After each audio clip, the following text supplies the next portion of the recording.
I actually don't like to look back on the last 4 years that much because I'm really happy. And I say, I am really happy they are over. But it's important to know that that ideology that almost destroyed us in the last 4 years is still very much alive. And in his first interview since leaving office, Joe Biden sat down with, not even an American network, by the way, he sat down with the BBC. I don't know how many takes it took to make it look less bad, but this demonstrated exactly why Trump won. This statement right here. What did you make of those scenes in the Oval Office? President Trump and President Zelensky? I found it sort of beneath America. Well, it's the Gulf of America. Maybe we're going to have to take back Panama. Maybe we need to acquire Greenland. Maybe Canada should be. What the hell's going on here? What president ever talks like that? First off, I thought he fell asleep. Who talks like that? Everyone who is tired of getting taken to the cleaners, everyone who has been footing a bill for something that has no end in sight, no plan, and has absolutely no benefit to the American people, i.e. Ukraine. My president talks like that. A president that is more concerned about Pittsburgh over Paris, farmers over Finland. You know what president talks like that? A president that doesn't let China fly spy balloons like all the way across the country and then take a victory lap after shooting it down after they gathered all the intelligence. After.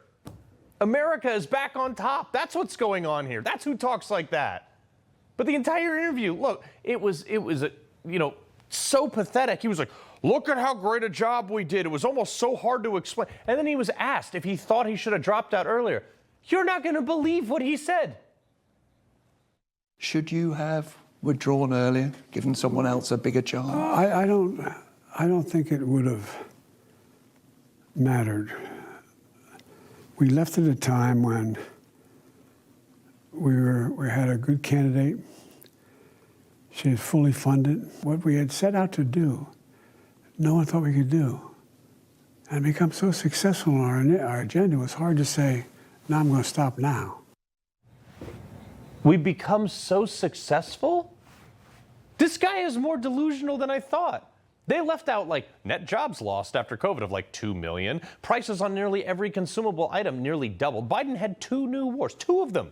Inflation hit 9% at one point. So based on what, bro? By what metric did you do such a good job? I'm seriously, what are you going to say? And what's the claim? Don't give me some, oh, we were more united than ever. We weren't even that.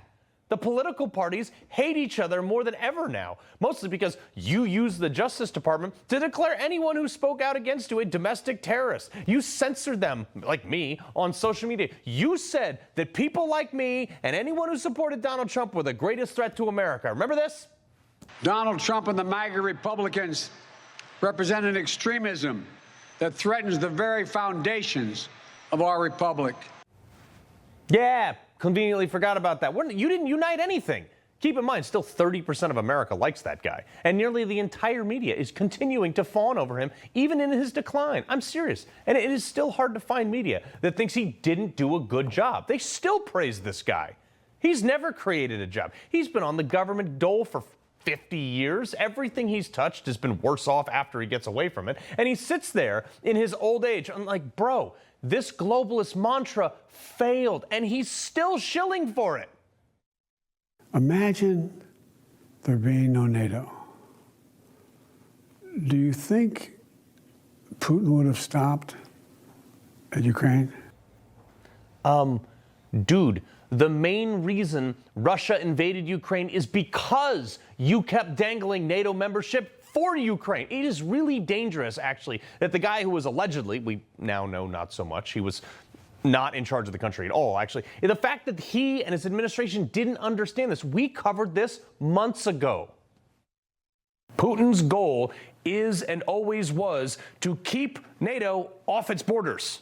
By by default, that's the U.S., okay? In 1991, there was an agreement that reunified Germany after they tore down this wall.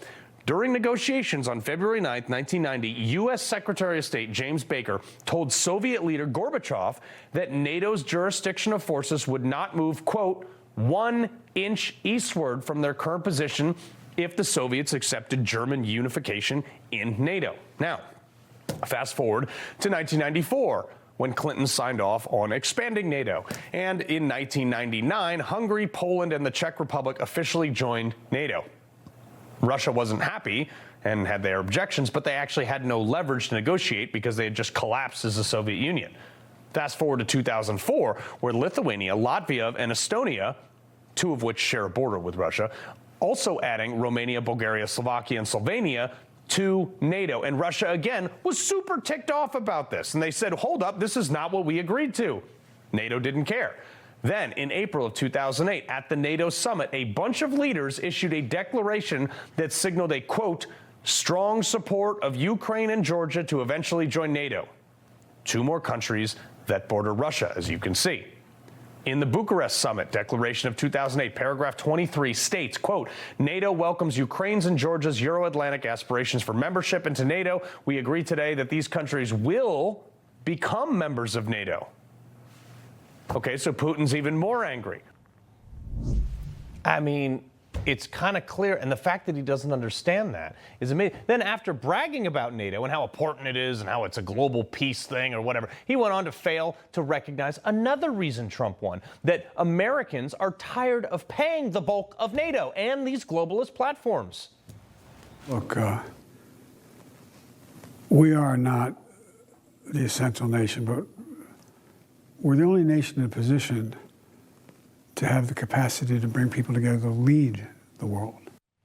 Yeah, again, shows that he's asleep at the wheel, or was. I mean, one 5-second glance at the budget would tell you that we are the essential nation. The UN, NATO, all this stuff. America is the essential nation. We are it. We're the bulk of the funding and resources and everything. And we are tired of being that. I mean, honestly, if China decides to roll into Italy, is Europe going to be able to do anything about it without us?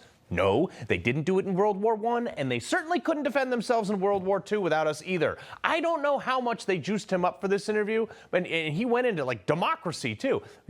Actually, you know what? Honestly, he nailed it, whether he knows it or not. Instead of democracy expanding around the world, they're receding. Yes. Democracy is receding, but not in the way Democrats think. France barred their populist candidate from running for office via a bogus court charge. Romania had their first round of presidential elections overturned by a court because their version of Donald Trump won. Great Britain is throwing you in jail for a Facebook post. And you, Joe Biden, threw a bunch of grandmas in jail for entering a Capitol building at police direction sometimes because they were wearing a MAGA hat. Yes, democracy is retreating around the world. It's because of people like you, though. And the best part was when he identified his own problem. You said once that we're living through a dramatic change in the world of the sort that you only see every, 6 or 8 generations. Young people are very frightened at the moment. I think possibly more frightened than any time I can remember in my lifetime. Are they right to be? They're right to be concerned. That's why they have to be involved. Oh, they're involved. Because you scared them. So, I mean, thanks for that, I guess. You people, you Democrats, destroyed their high school and their college time with COVID. And then they came out of college and there was no job market for them because your policies crushed the economy. And because of that, it's now cool to be a Republican again. Young folks are jumping ship from your party and joining the Republican Party by a factor of 2. All in. Look, I love it. If this guy keeps going out there, he's going on The View tomorrow. That should be hilarious. Keep reminding people of how bad a job you Democrats did. We'll have J.D. Vance through 2036. He loves the Constitution. He fights for what's right. He hates the bad guys. He's a freedom warrior. He's your freedom warrior. Watch Carl Higbie every weekday on Newsmax.